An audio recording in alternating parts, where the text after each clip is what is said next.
First I want to say thank you, good afternoon, and thank you for coming here for our update on an arrest of a man we believe responsible for several robberies in the area. I do need to make mention our partners and some of the deputies that were instrumental in these investigations. I want to acknowledge the United States Attorney's Office.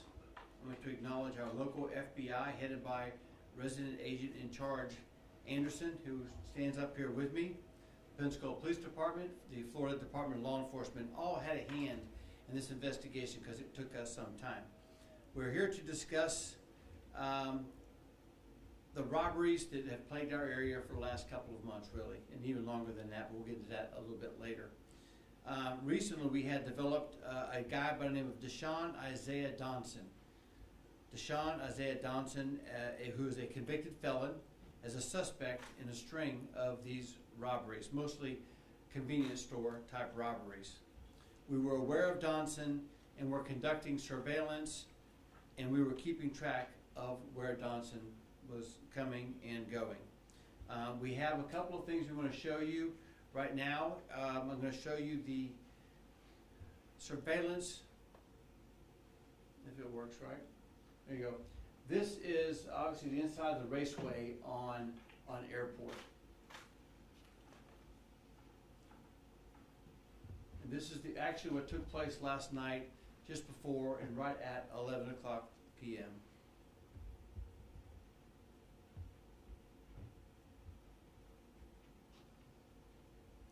Clearly an armed robbery.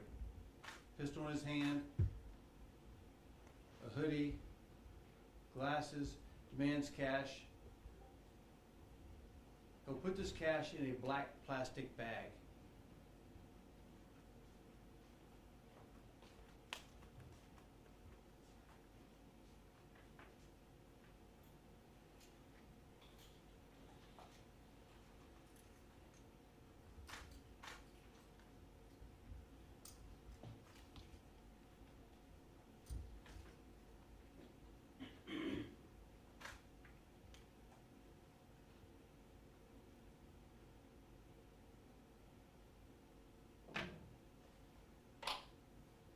Keep in mind, we're conducting surveillance in this area. We have no idea what's actually taking place inside. You can see he leaves the store with a black plastic bag, wearing the hoodie, wearing the sunglasses, and he leaves across the parking lot. We actually observe him, members of our task force observe him leaving the raceway, this store here, cutting across the parking lot. He actually drops some of the money from that bag, and he stops, retrieves that money, puts it back into the bag. And clearly he was still wearing the same clothes he was wearing during the course of the robbery. Because we were conducting a surveillance, we watched him get into a vehicle, an SUV, and our deputies that are in the area initiate a traffic stop. He decides he's not going to stop. Clearly he's an armed robber, and he decides to flee from our deputies. About that time, we get a 911 call from the employees here from the raceway. So we had developed Donson as a suspect. We knew he was in this area. We now know there's a bona fide armed robbery with a gun. We see the car, we try to stop the car, and we try to we initiate the pursuit. He flees, and then we have a pursuit on our hands. This is the in-car video from Deputy Caleb Abney, and you'll see it looks like we're going north on Davis.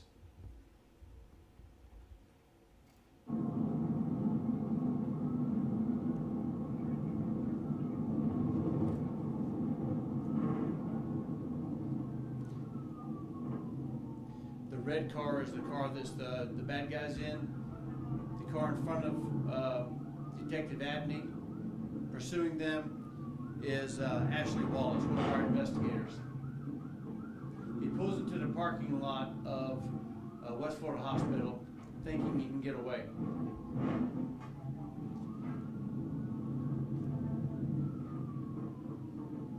Other marked cruiser cars that are in the area, we're all doing our best to stop this dangerous felon who had just robbed another convenience store. with a firearm.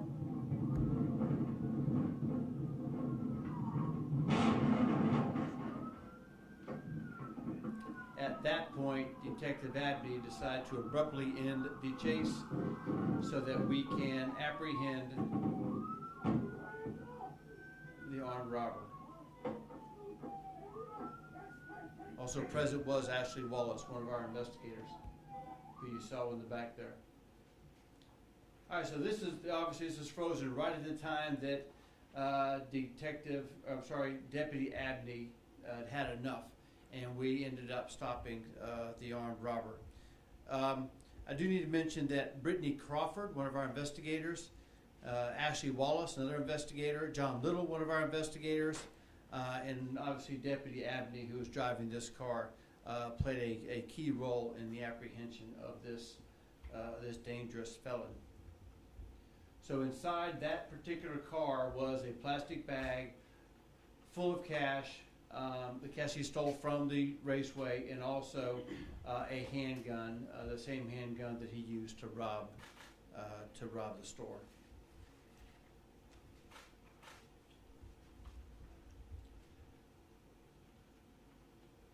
So what we have determined, I mentioned earlier that we knew that Donson was responsible for some robberies. This is just a quick little rundown of some of the surveillance videos or pictures that we had seen. Each of these are individual robberies from individual convenience stores, and you can tell that he is wearing the same or similar looking glasses, a mask, a hood.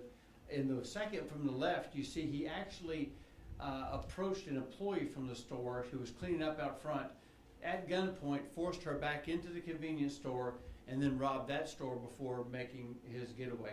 The two pictures on the right-hand side, the third on the right, or third from the left, he is wearing black and white shoes. He was wearing those same shoes when he was trying to flee from us in the car before he was stopped. And then the far right-hand one was just yet another armed robbery that took place. So I can simply tell you that his robbery spree is over.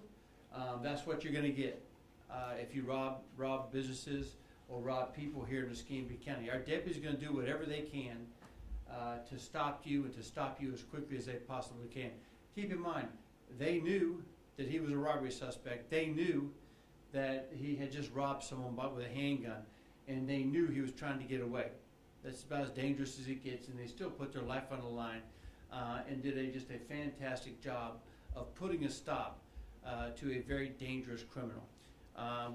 This investigation and these other investigations are ongoing, and so there are certainly it's possible that we can have some additional charges. We arrested him on a state charge last night of armed robbery and fleeing and all the stuff that he did there last night.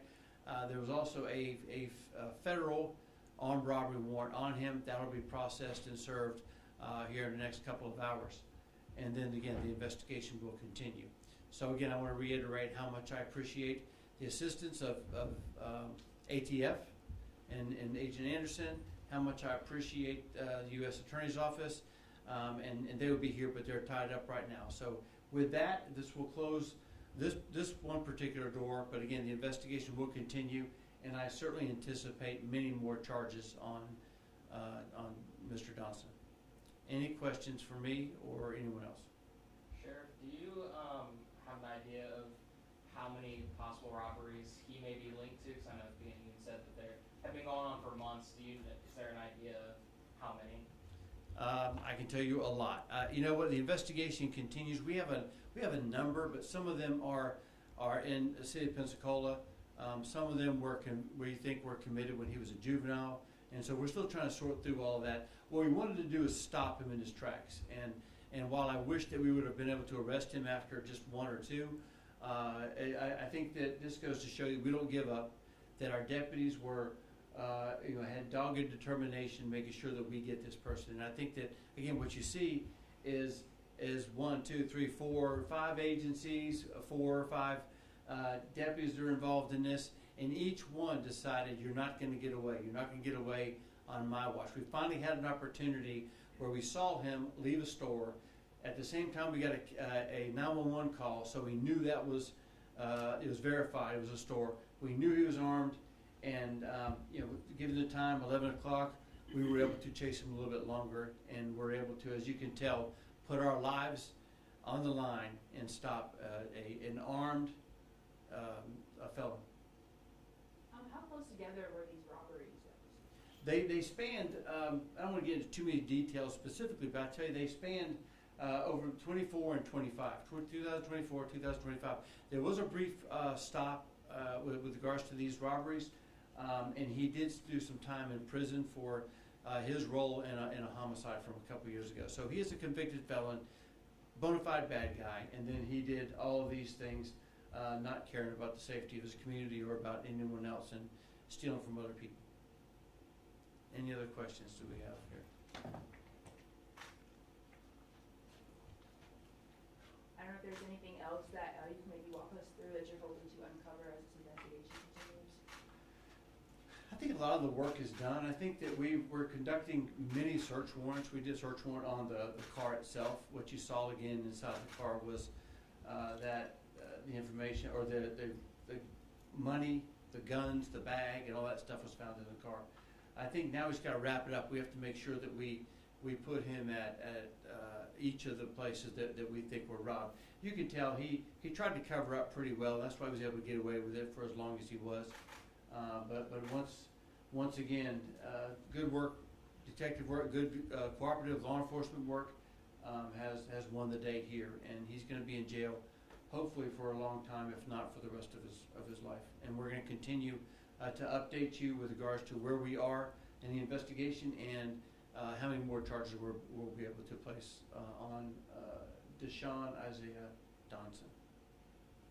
Can you tell us a little bit more about the collaboration with these other agencies and what role they also played in this investigation? Well, when you start to look at the crimes themselves and you say, are there some similarities?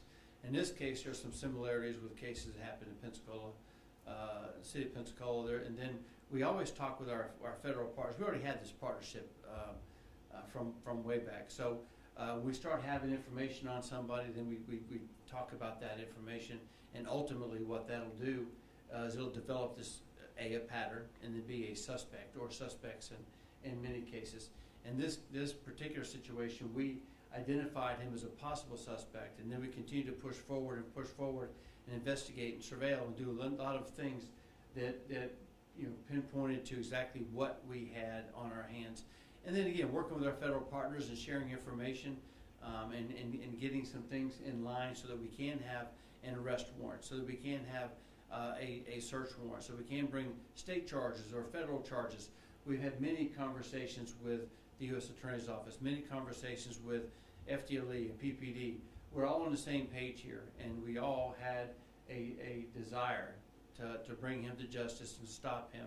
And as you can tell by the videos that I showed you, that was shared by not just our investigators, but also by our uniform patrol. What you didn't see was a number of other deputies that were en route. We were not going to let him get away. This was something that we've been waiting on, and when we had the opportunity, we jumped at it. All right. Were there other counties or states involved in this? No, this was a Escambia County case and City of Pensacola cases. We did work with federal and state authorities, but all the cases that I'm aware of all happen within Escambia County or in the City of Pensacola. All right. Thank you all for your time, and I appreciate it.